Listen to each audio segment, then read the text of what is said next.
बहुत ज़्यादा भूमिका बताने की तो जरूरत नहीं है। बस मेरे सब इससे पहले भी पूर्व वक्ताओं ने कई समस्याओं पर आपका ध्यान उजागर किया है, लेकिन मैं समस्याओं को नहीं गिनाती हूँ। समस्याओं से आप सब बहुत बहुत अच्छी तरह से रूबरू हैं। समस्या हमारे पास कई व्याप्त हैं। समस्याएं गिना करके कुछ भी हम हासिल नहीं करते हैं, कुछ भी रिजल्ट नहीं, परिणाम ना आते। सीधे सीधे मैं समाधान पर बात करने पर यकीन रखती हूँ, मैं रिजल्ट ओरिएंटेड काम करने पर यकीन रखती हूँ कि आपकी मेहनत ऐसी होनी चाहिए कि आपका स्मार्ट वर्क हो और आप अपनी नेक्स्ट जनरेशन के लिए, अगली पीढ़ियों के लिए कुछ ना कुछ क्रिएट करके दे सकें, कुछ लेगेसी क्रिएट करें। तो मेरा उद्देश्य यही रहता है। तो जैसे मेरा परिचय दिया सर ने कि मैं हाथरस गई थी, तो हाथरस से ही मैं शुरुआत करूंगी। वैसे तो काफी सारी चीजें हैं बताने के लिए, लेकिन थोड़ा सा आप लोगों को टॉपिक भी चेंज मिल जाएगा, क्योंकि हेल्थ पर बहुत सुबह से बात हो रही है, हेल्थ और डॉक्टर से सारा। हाथरस केस आप सब को पता होगा कि 14 सितंबर 2020 की बात है। हाथरस में, उत्तर प्रदेश में हाथरस 1 जुलाई, यहाँ पर एक हमारे बहुजन समाज की बेटी के साथ गलत हुआ। ठीक है, उसको टाइमली ना तो जो भी पुलिस जो हेल्प मिल सकती है वो नहीं मिली, मेडिकल हेल्प जो मिल सकती थी वो नहीं मिली, टाइमली उनको रेफर नहीं किया गया, टाइमली एग्जामिनेशन नहीं हुआ, टाइमली उसको कुछ भी फैसिलिटीज नहीं मिली। तो और अल्टीमेटली क्या हुआ, 28 सितंबर 2020 28 सितंबर 2020 को उसको रेफर किया गया बेटी को एम्स दिल्ली के लिए। लेकिन अनफॉर्चुनेटली वहाँ दिल्ली में भी उसको बेड नहीं मिला। उसके लिए भी संघर्ष करते रहे हमारे समाज के लोग, काफी सामाजिक संगठन संघर्ष करते रहे लास्ट मोमेंट तक, वहां पर भी कोई बेड नहीं मिला। फिर अल्टीमेटली थक हार करके सफदर जंग हॉस्पिटल में उसको एडमिट कराया गया और 28 तारीख की करीब 29 तारीख की सुबह 9 बजे उसकी डेथ हो गई। ठीक है, इतना बाकी आप सबको पता होगा। नहीं पता मीडिया ने क्या दिखाया, क्योंकि मैं मेरे घर में 2016 से कोई भी न्यूज चैनल नहीं चलता है, हम लोग न्यूज चैनल नहीं देखते हैं, मेरे घर में अखबार नहीं आता है। उस बीच में ये बात डाली, उसके पीछे का उद्देश्य है कि मैं अपना 1 रुपए भी उन दलित वो बिकाऊ और मनुवादी मीडिया पर नहीं खर्च करना चाहती जो गलत और नेगेटिव खबरें परोस रहे हैं। तो मैं इसलिए मेरे यहाँ में अखबार नहीं आता। तो ये सारा वाक्य हुआ, मुझे पता चला, और फिर 29 और 30 तारीख के दरमियान जबरदस्ती उस बेटी का अंतिम संस्कार कर दिया गया। मैं 2018 से बहुत सक्रिय हूँ इसके बारे में भी थोड़ा सा, क्योंकि मैं केवल अभी अपने बारे में ज्यादा बात कर रही हूँ, तो आप उसको अदरवाइज मत लीजिएगा, क्योंकि मैं अपने बारे में क्यों बात कर रही हूँ, लेकिन वो रिलेटेड कहीं ना कहीं अपने समाज से ही रिलेटेड है। तो सर टाइम बाउंड कितना है मेरे पास? मतलब 15-20 मिनट हो सकता है जी।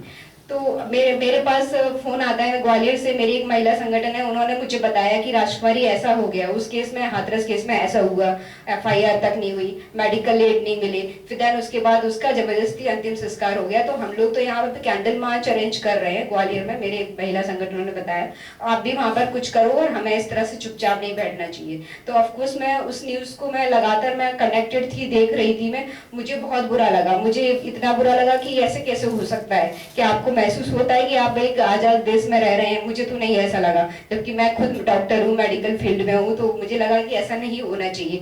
कोई बात नहीं, फिर मैंने प्रयास किए, अपने जबलपुर में लोगों को इकट्ठा किया, 2 दिन लगातार कैंडल मार्च दिए, जितना हम चिल्ला सकते हैं किसी भी चौराहे पे इकट्ठे होकर वो करते हैं, जो हमारी पिछली आदत है, जो हम हमेशा करते आए वही हमने किया, वही ढर्रे पे हम लोग चलते रहे। फिर उसके बाद मुझे लगा कि फिर मैं उसके बाद थोड़ा सा चैनल ओपन किए, कि मैंने देखा कि टीवी में क्या हो रहा है, टीवी के क्या दिखा रहे हैं न्यूज चैनल। तब फिर टीवी के द्वारा मुझे पता चला कि वहां पर उस परिवार को नजरबंद कर दिया गया है, किसी से भी मिलने नहीं दिया जा रहा है, इनफैक्ट टीवी चैनल वालों से भी नहीं मिलने दिया जा रहा है, किसी भी पक्ष विपक्ष भी सब किसी से नहीं मिलने दिया जा रहा है। तो अब और क्यूरियोसिटी बढ़ने लगी कि पता नहीं अब क्या होगा उस परिवार के साथ, अब आगे क्या करेंगे, क्योंकि ऑलरेडी इस स्तर तक तो आ चुके थे, उनको देश, समाज, दुनिया और किसी से की कोई परवाह नहीं थी। जो लोग ये कर रहे थे दिखा करके, आपके सामने दिखा करके सब गलत हो रहा था, सारी पिक्चर चल रही थी। तो अब मुझे याद था कि इससे पहले एक उन्नाव केस हुआ था, सेम उसी प्रदेश में। उन्नाव केस ये हुआ था कि हमारी चुप्पी ने, हम लोग शांत रहे तो एक परिवार को हमने खो दिया, मतलब एक जो उस बेटी के साथ गलत हुआ था वो पूरा परिवार खत्म हो गया। तो मुझे यही लगा कि अगर आज भी हम शांत रहते, आज भी मूक दर्शक बनते हैं, तो फिर से वही कहानी फिर रिपीट होगी, और ऐसा नहीं होना चाहिए। ऐसा आप हर कोई मुर्दा नहीं हो सकते हो कि आपको रिएक्ट करना पड़ेगा। तो ये कि मेरी खुद की तो कोई बेटी नहीं है, ये मेरी बेटी नहीं, ये फीलिंग नहीं है आपके अंदर आनी चाहिए। आपको ये आना चाहिए कि गलत मीन्स गलत होता है, और ये इंसानी या मानवीय मूल्यों से गलत हो रहा है। तो आपको वहां देखना पड़ेगा सही और गलत क्या है, क्या इंसानी मूल्यों को इसमें कसौटी पे लिया जा रहा है कि नहीं लिया जा रहा है, है तो फिर मैंने ये देखा कि ये 30 तारीख निकल गई, 1 तारीख निकल गई, 2 तारीख निकल गई, 3 दिन ऐसे निकल गए कि उस परिवार को दिखाया ही नहीं जा रहा है। तो और चिंता बढ़ गई कि हो सकता है कि पूरे परिवार को गायब करवा दिया जाए या पूरा परिवार को मरवा दिया जाए, आगे पता नहीं क्या साजिश चल रही है, कुछ नहीं कह सकते। फिर 2 तारीख की रात में मैंने डिसाइड किया कि मुझे जाना चाहिए, उस परिवार से मिलना चाहिए और मुझे वहां देख खुद स्थिति को देखना चाहिए। इसी 2014 के बाद माहौल देश में इतना बदल गया है कि मीडिया की मैं 0.1% बातों पर बिलीव नहीं करती थी। तो मुझे नहीं, मैं उनके भरोसे नहीं बैठ सकती थी कि मीडिया सब चीज दिखाएगी तभी हम आगे का डिसीजन लेंगे या आगे का सोचेंगे। तो मुझे मीडिया पर तो बिल्कुल ही बिलीव नहीं था। मैंने सोचा कि खुद मैं जाऊंगी, खुद परिवार से मिलकर आऊंगी, देख कर आऊंगी और जो मैं कर सकती हूँ हेल्प वो मैं करूंगी। तो इतना मेरे यहाँ तक का पिक्चर क्लियर हुआ, मतलब इतना मैंने डिसाइड किया। 3 तारीख की सुबह 3 अक्टूबर 2020 की बात है। 3 तारीख की सुबह मैंने अपने हस्बैंड को बोला कि मुझे वहां जाना है हाथरस। इनफैक्ट मेरा उत्तर प्रदेश से कहीं कोई कनेक्शन नहीं रहा है, मैं कभी उत्तर प्रदेश नहीं गई। तो मेरे हस्बैंड थोड़े डर गए कि चलो ये छोटे मोटे काम तो ये करती रहती है सारे, लेकिन ये ऐसे कैसे कर रही है, वहां जाना तो बड़ा रिस्की है और अच्छा प्रदेश नहीं है और वहां फिर कैसा माहौल चल रहा है। तो ये सब चीजें उनको लगा कि मैं समझा लूंगा, मान जाएगी। तो वो मेरे को समझाने लगे, नहीं नहीं अभी थोड़ा और इंतजार करो, बाद में चले आना या किसी को साथ में लेके जाना। इस टाइप की बहानेबाजी होने लगी। तो मुझे और बुरा लगा कि ऐसे कैसे हो सकता है।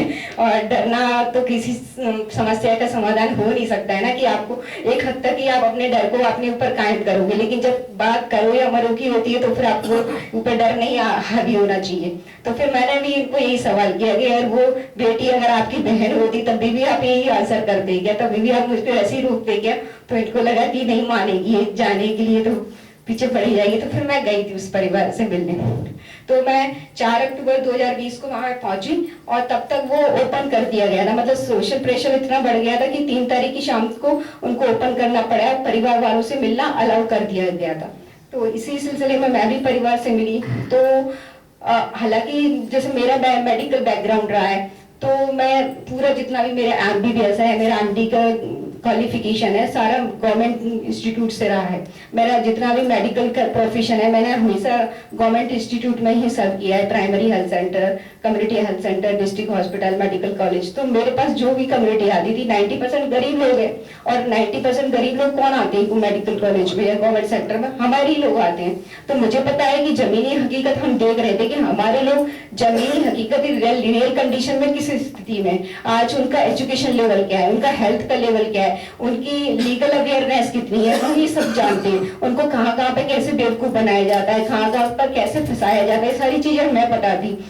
फिर दूसरी बात ये होती है कि जब आपके साथ कुछ गलत घट रहा होता है तो उस समय हमें लगता है कि बहुत गलत हो रहा है हमारे साथ और हम परेशान हो जाते हैं, पर ऐसा हमेशा नहीं होता है। तो जब मेरे साथ ये सफर की शुरुआत हुई थी, क्योंकि मेरा क्वालिफिकेशन अलग है और मैं जिस फील्ड में वर्क कर रही हूँ मेरी क्वालिफिकेशन अलग है, तो उस तरीके से काम कर रही हूँ। जैसे मेरी क्वालिफिकेशन है MBBS है, DOMS है ऑप्थेल्मोलॉजी एंड MD फार्मेकोलॉजी है।